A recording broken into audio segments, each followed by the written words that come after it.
Namaste. Welcome back, Stellar Stargazers, and a warm cosmic hello to our new listeners. I'm Sophie. And I'm Heather, and you're tuning into the Stellar Soulcast, where we decode the cosmos one episode at a time. In the previous episode, we explained that the transits that occurred during the years of the U.S. Revolution and discussed their influence on the events of that period. We hope you found that episode interesting and informative. In this episode, we are going to touch on three very special planets, the personal planets Mercury, Venus, and Mars. Yes, and we are super excited because understanding these three planets helps give insight into how you think, love, and take action. So you ready to jump right in? Yep. Yay! So let's just do a quick little recap here. For those who have been accompanying us on this cosmic journey, you know we previously discussed the sun, moon, and risings. This is extremely important to note because the sun, moon, and rising, along with Mercury, Venus, and Mars, make up what constitutes as the 6 major placements in astrology, or in other words, the Big Six. So let us briefly review the 6 placements and their significance. The sun is your core identity and ego, or as we said in the other one, your CEO. Your CEO, yes. Other t-shirts coming. Yes. So your CEO. So your moon is your emotional self and inner world. Your rising or ascendant sign is your outer mask and first impressions. Now, Mercury is how you think, communicate, and learn. Venus, how you love, connect, and what you value. And Mars is how you act, pursue your goals, and handle passion or conflict. Great summary, Heather. I know, thank you. No, I'm just kidding. Yeah. Well, I am sure some of you are wondering, why do these 6 placements matter? And, well, that's because they work together to form your core personality, which includes your emotional needs, how you express yourself, and how you go after what you want. They also explain why 2 people with the same sun sign can feel and seem totally different because their moon, rising, Mercury, Venus, and Mars might be in completely different signs. In other words, the Big Six gives a holistic approach to one's personality and understanding how you feel, how you think, how you love, and how you move through the world. Now, Heather, do you want to explain briefly why they are called personal planets? Mercury, Venus, and Mars are all called the personal planets because of their proximity to Earth. That is, they have a faster rotation and revolution compared to social and outer planets. As a result, their quicker movements cause them to change signs faster. So the sign they are in becomes more personal. Mm-hmm. See? Mm-hmm. So, meaning, due to their fast-paced nature, they have a greater influence on daily life. We also want to note that although the moon and sun are called luminaries as well, they're also considered part of the personal planets. Woo-hoo. Well, now that we know a little bit about why they are called personal planets, let us start off with the famous Mercury. And awesome. I'm going to pass that over to Sophie. Yeah, thanks, Heather. Let's jump right in. So, if you're new to astrology, we know you are probably very eager to hear about Mercury. You may be thinking, why is Mercury so important or popular? Especially, sorry, my mouth is trying to go. Like, my brain is going faster than my mouth can move. Because you're just excited. I was like, oh, wait, how's that phrase go? No.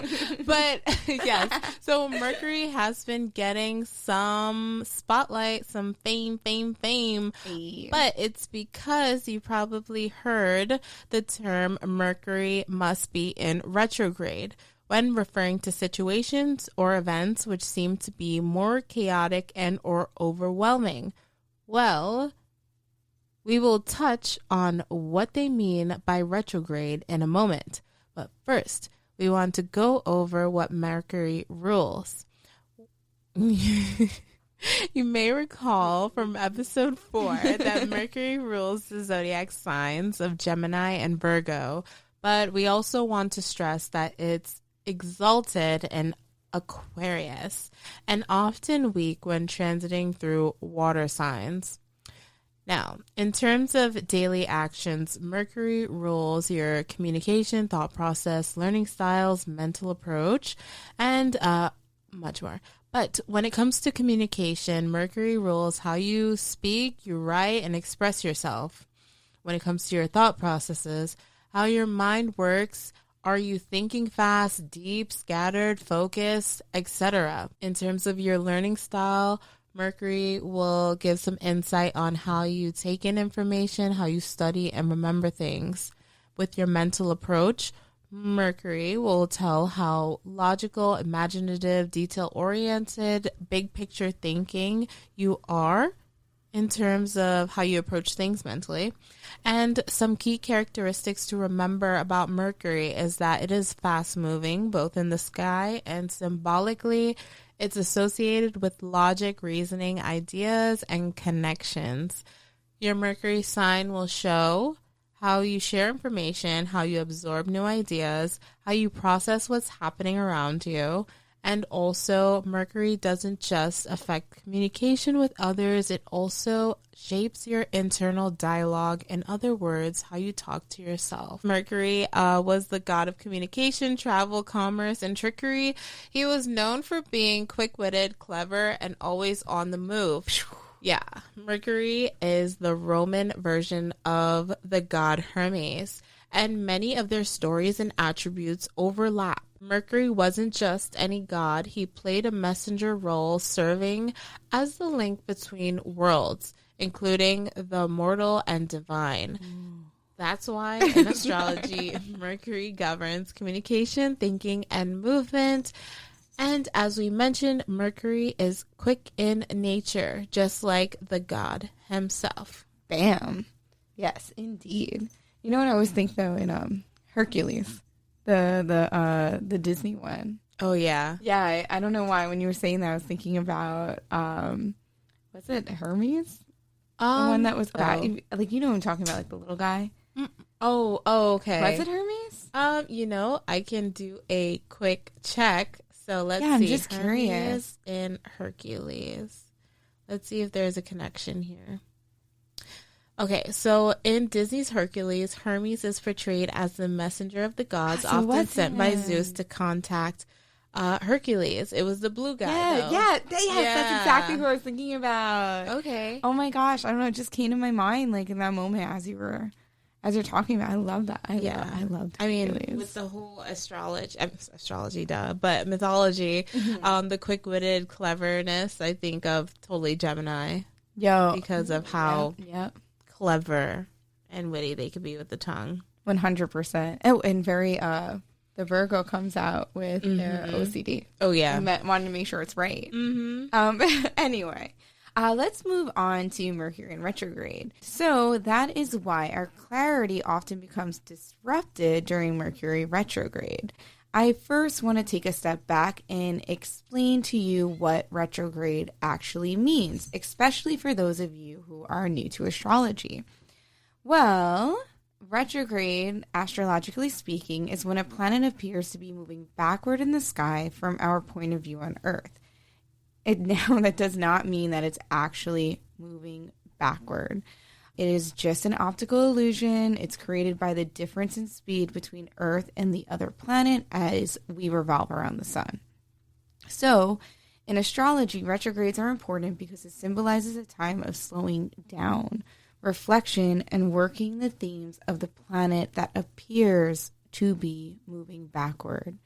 So, during Mercury retrograde, which happens 3 and sometimes 4 times a year, it lasts approximately 21 days. Now, that's not counting the pre and post shadow period, which is a topic for another time. But during this time, communication and decision making sometimes appear a little wonky. So during Mercury retrograde, it often brings delays, miscommunications, and sometimes tech glitches. Old friends, flings, or maybe even conversations resurface. Missed text, misunderstood emails, awkward timing are all in the works during this time. Travel hiccups and sometimes forgetfulness may happen. But just keep in mind this period is better suited for reflection rather than starting new ventures. You want to take the time to reevaluate, reflect on how you communicate, think before you speak, revisit, and even reevaluate places which may need some closure. There's so much more to this, and we're going to go more in depth with this during a future Mercury episode. So, during that time, we do intend to share our Mercury placements, but in the meantime, we really want to see if you guys can guess them. So just drop what you think our Mercury placements are in the comments, on any of our socials, or even reach out to us on our website. In that, we are excited to see what you're going to say about us at Mercury. Yeah, I mean, it's going to be interesting. I wonder what they get from just hearing our voices and like the little quirky things that make up our communication styles. That is so true. Yes. Yeah. Oh, man, if we were like visually recording right now. Even me right now, my freaking face all smiling. Yes. Like looking. Heather is very giddy right now. I always get giddy when we like record. It was so fun. It is a lot of fun. I love our stargazers. Yeah. I mean, I love us more. No, I'm just kidding. No. Might give you a little insight there on what that Mercury is. Or maybe the Venus. Ooh. Because how you feel. JK. Yeah. It's just, I'm just excited now, but we love this whole community. It's been so much fun doing this. And we love all of our stargazers. And we love hearing from you guys too. Like, even if it's not answering one of our questions, I mean, do answer the questions, but we do like seeing all the other fun, funky stuff that you guys bring to us. Yes, absolutely. Yeah. Absolutely. It might even get shouted out in some future epis. Yeah, our future epi. Okay, so now let's talk about Venus. Ready? Yeah? All right, let's go. So, Venus is the brightest object in the night sky. It rules Taurus and Libra, and it is exalted in Pisces.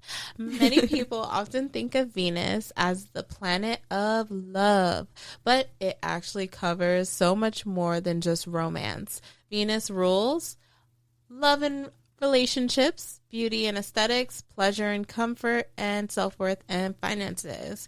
And when it comes to love and relationships, how you give and receive affection and what you seek in romantic partners and close friends can be explained a little bit better by the Venus sign. And beauty and aesthetics, what you find attractive, not just in people, but in art, design, fashion, and surroundings. When it comes to your pleasure and comfort, how you enjoy life's pleasures, such as food, music, and luxuries. Self-worth and finances, how your sense of value in both your self-esteem as well as your relationships to money and material resources. Yes, absolutely. That was a great overview. So I love that. And, there's just something about Venus. I don't know. It's easy to speak about, maybe just because you hear so many beautiful things about it. Mm-hmm. It kind of just brings out that lovely, I don't know. It's just comforting. Yeah, it is. It's comforting. Mm-hmm. But maybe that's just because a little bit of the history behind Venus. Because Venus, gets her name from the goddess of love, beauty, pleasure, victory, and desire from Roman mythology. But her origins do go further back to Aphrodite, her Greek counterpart. But we're just going to focus on the Roman lore and the goddess the planet is named after. So you might be thinking, who exactly was Venus in Roman mythology? Venus was seen as the embodiment of divine feminine energy, and she was seen to be charming, enchanting, and just irresistibly beautiful. She ruled over romantic love, sensuality, fertility, and even in some cases victory, because there are some Roman traditions where, due to her persuasive power and allure, they won an obstacle that they were pursuing. And often artists, poets, and lovers sought to Venus as a muse for inspiration, for beauty and passion. So Venus and her legacy. Now, here's where it gets very interesting because Venus is more than just a goddess to the Roman people. Venus was also considered their ancestor. And actually, in fact, Julius Caesar, oh my God, Julius Caesar claimed direct lineage from her through the Venus genetrix. Forgive me if I'm pronouncing that incorrectly. Probably should have reached that before. Gentrix? Yeah. Genetrix? Well, Siri? hey Siri, how do you pronounce genetrix? Dang. Hold on. Ignoring us. Oh, sorry. Gentrix. Oh, Gentrix. Gentrix. Yeah. All right. Well, in other words, the translation to English for that is Venus the Mother, which expresses how she is the ancestor of the Julian family and also a patron to the Roman people. During the Roman time, temples to Venus were built in her honor, and her image appeared on coins, on statues, and paintings for so many centuries, always representing the divine beauty, power, and just attraction of that femininity. But this is where we wanted to point out that the Romans knew of the astrological planets of the Sun, Moon, Mercury, Venus, Mars, Jupiter, and Saturn. But as Sophie mentioned a few moments ago, Venus is the brightest in the night sky. And as such, that is why the Romans named the brightest planet after their most important goddess. Yeah. And I thought that was really a really cool fun fact that I had learned. Beautiful. Right? And it's just, she is very bright though. Yeah, Like, she is. Really stands when you out. go out there, she really does stand out. But essentially, they kind of viewed that as their mother shining brightly as she looked over her children or people. Aw. Yeah, I thought that was really Yeah, cool. like Cupid. Yeah. Oh, yes. And another just little tidbit is that Venus is the only planet named after a goddess and not a god. Oh. Yeah. So anyway, going back. No shade. No shade. No. But so let's link Venus a little bit back to astrology. That is why Venus is often associated with the feminine energy in astrology. Now, it's important to stress that although Venus is named after a goddess, when Sophie and I are referring to the word feminine, it's not necessarily gender. So we just wanted to stress that. Rather, instead of gender, we are referring to the expression of feminine energy, which is expressed, by all beings and objects. So anyway, that's just an important thing to say, that the myths remind us that love isn't just about the romance. It's about attraction, magnetism, creation, and just as anything essentially we hold dear. Well, on that note, Sophie, do you want to talk a little bit about the Venus placements? Yeah, let's go into it right now. Bam. Based on the information acquired about Venus, understanding your Venus sign will reveal what you're attracted to in others, how you express love and affection, what makes you feel loved, valued, and comfortable. Venus also influences your personal style, the vibe you naturally radiate when you're feeling your best. It even ties into your relationship with money and material security because Venus governs value and abundance. Now, with that, it is important for you to remember that each Venus placement expresses love in its own way. We will get into each sign into more detailed episode, which will be all about the Venus. Yeah, the Venus. The I'm Venus. Sorry. I'm your Venus. Okay, so there will be a whole separate episode about it.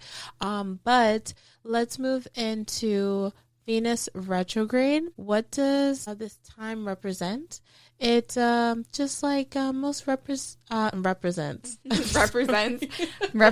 and represents. The I'm retrogrades. sorry, guys. I'm so sorry. I don't know why my mind did that there, but like with most planetary retrogrades, it's a time of reflection.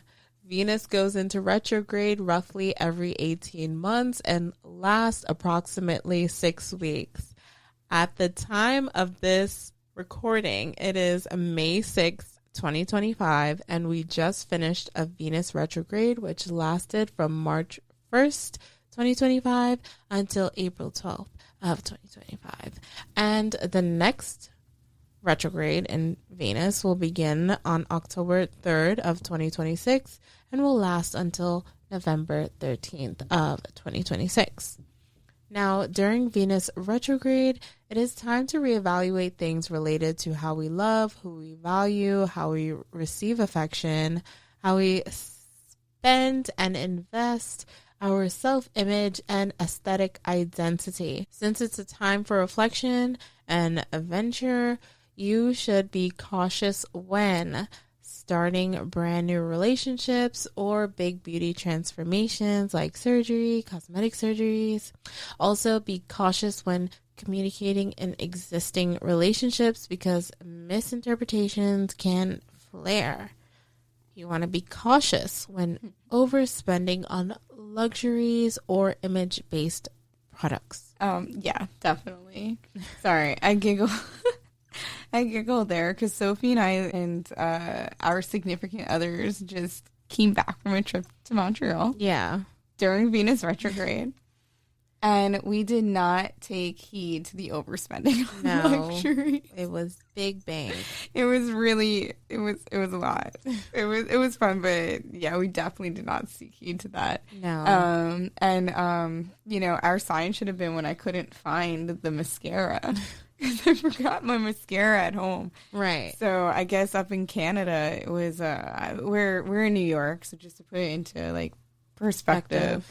In New York, you can, just go into like a CVS or whatever and find something really quick. I couldn't do that there. Like maybe I was just looking in the wrong spots. So for our stargazers up in Canada, I'm not saying that it's not there. Yeah. I'm just coming from an uncultured New Yorker in Montreal.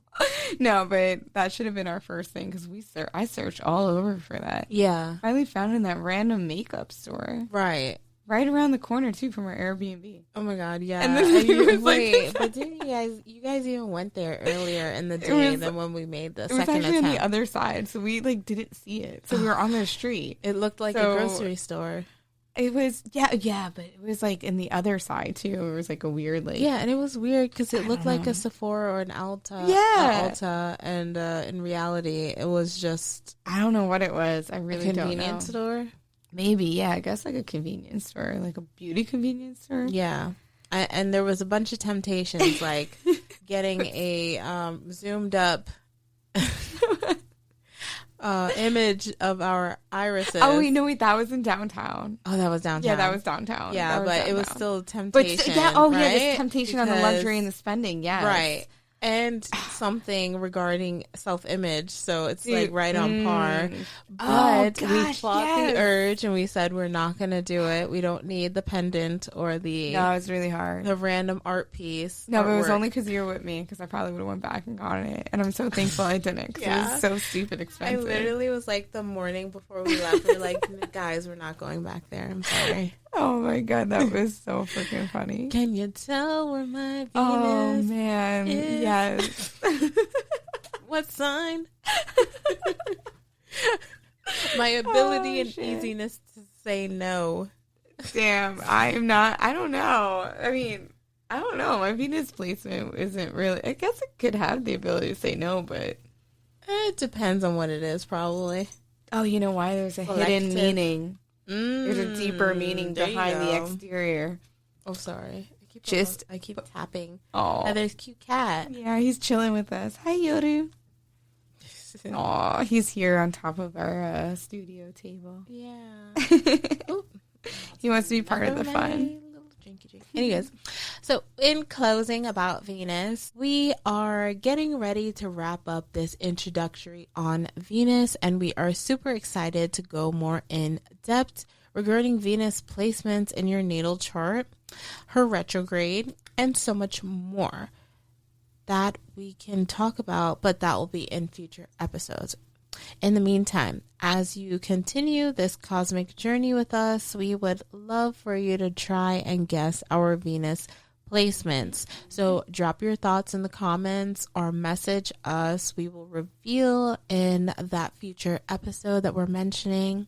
And in this takeaway for Venus, just know that Venus teaches us that love, beauty, and value begin within. And when you honor what truly lights you up, you naturally attract the love and the life that reflect your worth. So with that, let's jump into Mars. Heather, do you want to introduce the lovely big red planet or tiny red planet? I don't know. No, I'm just joking. Just kidding. All right. Is so that shade? No, I To love our Mars-ruled friends? No, just kidding. No, I love Mars. Mars is so freaking spicy. Leslie. I love Mars. Chile. So as many of you guys know, Mars, or our Martian neighbor, is the fourth planet from the sun and is often called the red planet due to its distinct reddish appearance. Reddit. Reddit. Maybe our Reddit friends out there were thinking about our astrological community. No, but anyway, it's called the red planet due to its distinct reddish. I did it again. Reddit. Oh my god. Mine's Reddit. faster than the tongue. I need to scroll. I need to get my banana. Like, Wait, what? like they're like No. like I scrolled the banana length, the achievements you can get in Reddit. Oh no. Oh, dude, I love to get my achievements. So it's like I scrolled a blah blah banana. All that stuff pops up, and I'm like, I need info. Get this out Oh the my way. god! All right. I need to show you. I'm all about it's all my in the achievements. details. Yes, it's all in the details. Yeah. That is true. And I almost gave away my Mercury for people that remembers my rising. Shit, yeah. Oh wait, that's a whole other episode, so never mind. I'm jumping the gun here tremendously. But anyway, let's get on to the nit and grit of what Mars rules. Yes. So Mars is all about the action, the energy, and desire. It's the part of your chart that shows how you go after what you want and how you respond to challenges. So as for the ruling, it's your drive and ambition, so your motivation and how you pursue your goals. It also represents your passion and anger, what excites or frustrates you, your desire and sex, your physical energy, your sensual drive, and personal passion. It also rules courage and conflict, so how you handle confrontation or stand up for yourself. And with that, Sophie, you want to go on to the mythology behind Mars? Totally. So Mars, named after the Roman god of war, echoes Ares from Greek mythology. However, we'll focus on Roman mythology in this episode. The god of war Mars was the embodiment of raw, primal energy. The kind that surges in battle, drives us towards desire, and pushes us to act without hesitation. No, I'm just kidding. Mars Or am was I? Sorry. Okay, yeah. Wait, Oh. you know what? Never mind. Anyways, Mars was viewed by Romans as bold, masculine, and assertive, and never one to wait for permission. He represented Are you good? It's giggles. My Yeah. mind went somewhere like, I don't know, maybe Mars is, and I don't know. Maybe Venus is taking The over. red I don't know. planet. Sorry. It's good. It's good. Okay, so Mars represented impulse, desire, and drive, and was the will to fight for what mattered, to claim territory, or to chase after what or who one wanted. Now, linking Mars's history back to astrology, we are sure you're probably thinking Mars is the exact opposite of Venus. And yes, you are right.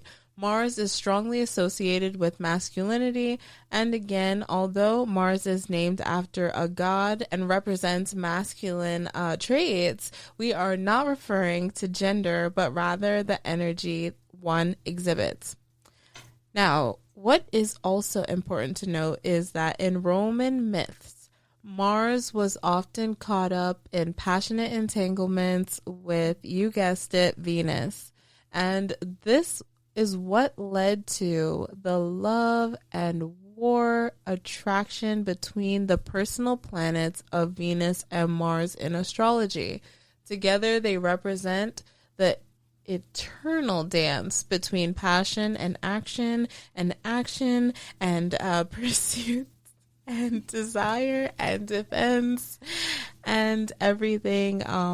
That's all well and spicy. dandy. And spicy spice. All habanero and chile. Hey. Wait, we have to throw in that Scotch bonnet pepper. Oh, hell that yeah. can go with habanero in some way. It's sister Or pepper. homage to the Caribbean culture. Hey. So, let's move on. Your Mars sign shows your go mode. In other words, how you take action, assert yourself, and defend your beliefs. It also gives insight into your energy style. Are you somebody that has a burst of energy? Are you slow and kind of a steady mover? And Mars shows how you initiate things, how you handle pressure, and how you pursue desires in work, relationships, or just simply everyday living.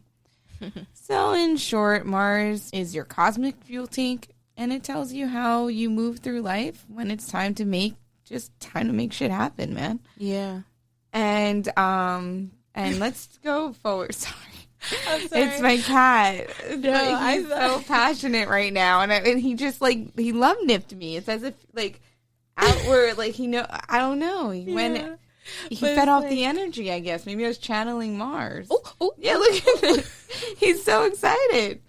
I guess he. You can say he's a burst of energy type here. Yes. Oh, okay. He's a fire starter. Oh. He's so cute. So we're gonna move on to a little bit and talk about Mars in retrograde. So as we've mentioned throughout this episode, retrograde is a time of reflection. We just want you to reiterate that, a time of reflection. Yeah. So what does this time of reflection mean for Mars? Mars goes into retrograde every 2 years and lasts roughly 2.5 months. So as Sophie mentioned before, we're recording this episode on May 6th of 2025, and we actually just finished up a Mars retrograde, which lasted from December 6th, 2024 to February 23rd of this year. And the next oh my gosh. The next Mars retrograde won't begin until January 10th of 2027, and it will last until April 1st of that year. So you have lots of time to think about your reflection for your upcoming Mars retrograde in 2027. But before that, we just want to stress that during a Mars retrograde, all that fast-moving, fiery energy gets turned inward or becomes delayed. So kind of think of that warrior energy reversed. It's not necessarily gone. It's just slowed, reconsidered, or redirected during this time. And also during Mars retrograde, as we said, it's time to reevaluate. So you want to do reflection on your motivation and goals. Maybe reevaluate adjusting your conflict style, or reclaiming personal energy that's been wasted or misdirected, and just slowing down to create more internal action once Mars goes back into direct. And Sophie, you have anything more you wanted to add to that? I think I did have something to mention when it came to Mars. So speaking about when Mars was in retrograde earlier this year, we saw that there was some movement in regards to the Ukraine and Russian war that's taking place, as well as the ongoing tensions between Israel and Palestine. And all that stuff kind of came to a head when Mars was going back to station direct after coming out of retrograde at those really interesting critical degrees. But all that's just to say that a lot of these planetary aspects and transits are influencing the world around us, and we'll talk more about that in later episodes. But that's just something to kind of get your minds going. Yeah, stir them up there. Yeah, and to get your curious minds interested to check back in later. Absolutely. Yes, because we have some fun stuff to talk about. Definitely. Just all the different, how, like you just said, how that all influences a lot of things, not just in present day, but historically too. So we'll get into that too in future episodes. Yes. But, well, as we have mentioned it before, this is an introductory episode, and we will speak more to your Mars placements, its retrogrades, and other fun astrological facts in future episodes. But in the meantime, as we mentioned with Mercury and Mars, we are curious to see if you guys can guess our Mars placements. Drop them in the comment section below, wherever you're listening. And we are excited to see your responses. We'll eventually reveal our placements. So stay tuned. But let's close out with some key takeaways. Now remember, Mars reminds us that action is sacred. It's the spark behind every bold move, every passionate pursuit, and every boundary that we protect. Your Mars sign shows you how you rise to challenges, how you chase what you desire, and how you stand in your power. Now, we are excited to move on and share how Mars, Venus, and Mercury all work together in describing you. So let's jump into that. Now, imagine these three personal planets that we spoke about as representations of your mind, your heart, and your fire. The trio shape how you connect, create, and pursue. Together, they shape your thoughts, Mercury, your feelings and affections, Venus, actions, and instincts, Mars. While each planet plays a distinct role, they are always interacting with each other behind the scenes. Let me give you some examples of how this could play out. Now, Mercury and Venus equal how you express affection. Mercury shows what you say, and Venus shows how sweetly or directly you say it. The combo shapes your love language and how you flirt, compliment, and connect intellectually. Some examples, having Mercury in Gemini and Venus in Libra, you may come across charming, chatty, and love playful banter in relationships. If you have a Mercury in Virgo and Venus in Scorpio, you may be a thoughtful communicator who often prefers depth over small talk. Yeah, absolutely. There's so much more, too, that goes into it. It's really fascinating. Yeah. And some other interesting things to talk about here is Venus and Mars. That's associated with how you love versus how you pursue. So Venus is how you receive and show love. Mars is how you chase and act on desire. And this combination shows your romantic and sexual expression. So you're essentially your balance of softness and fire. Some examples are Venus in Pisces and Mars in Aries. You may be deeply emotional in love, but bold and quick to act on attraction. Or if you have Venus in Capricorn and you have Mars in Taurus, you might be a little slow to open up, but have a steady and you're steady and committed once invested. But let's move on to Mercury and Mars. So Mercury and Mars is essentially how you speak and how you fight.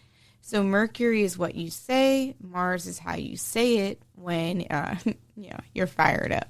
You're pissed. No, but this pair shapes your debating style, your decision making, and how you express anger or passion.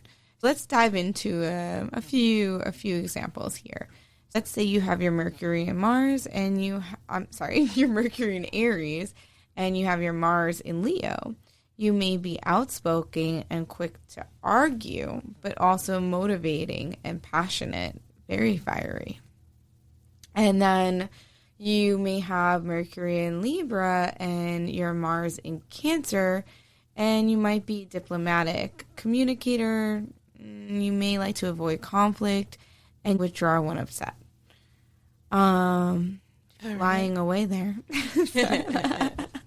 Being taken by the air. No. Yeah. Now, when all three are balanced, you speak clearly, Mercury. You love openly and authentically, Venus. And you take action confidently, Mars. Your thoughts, values, and desires work in harmony, making it easier to build relationships, solve problems, and express your authentic self. A key takeaway is think of Mercury as your voice, Venus as your heart, and Mars as your fire. Together, they tell the story of how you connect, you create, and chase the life that you want. Yes, absolutely. I love that closing there. Yeah. Very nice summary of how they all just interact. Yes. But with that, stargazers, it's time for us to wrap up this episode. Oh. But you know what time it is. Woo-hoo. So homework time.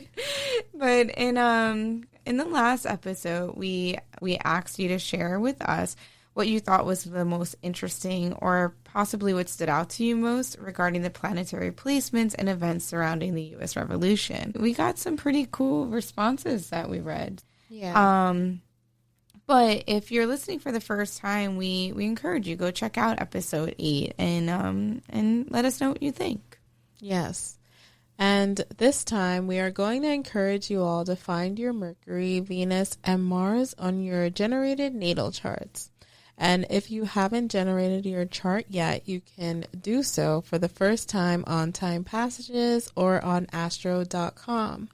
But remember, with all these resources, as we expressed, you really need to know the exact time and date of your birth to get the most accurate reading. Yes, absolutely. Yeah.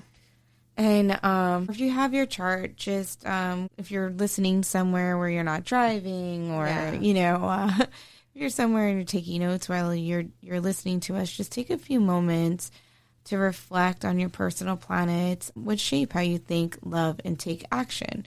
So for Mercury, think how do you naturally express yourself? What communication style feels most authentic? Are you fast and fiery? Are you thoughtful and cautious? Are you maybe intuitive and emotional? And when reflecting on Venus, think of such things as what do you truly value in love, beauty, and connection? How do you like to give and receive affection? And what makes you feel worthy? And on to Mars. Think, how do you pursue what you want? What gets you motivated?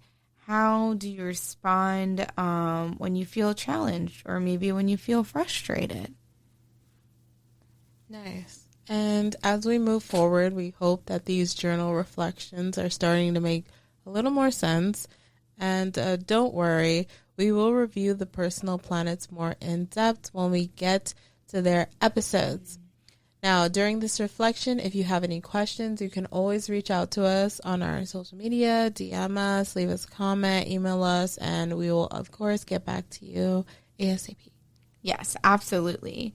And in our next episode, we're going to just briefly do a brief introduction to the houses that make up your natal chart. Yes. And we're really, really, really excited to talk to you about that. So like Sophie said, just follow us on our socials. We would just love to hear your thoughts on the podcast. So just reach out to us with anything that you found that you learned, any topic that you learned that you liked, any topics maybe you want us to expand upon, or any topics we haven't hit yet that you would like to hear about. We are here, and as we go forward, we just want to remind you all to Keep reaching for the stars and trusting the vibes. Until next time, stargazers.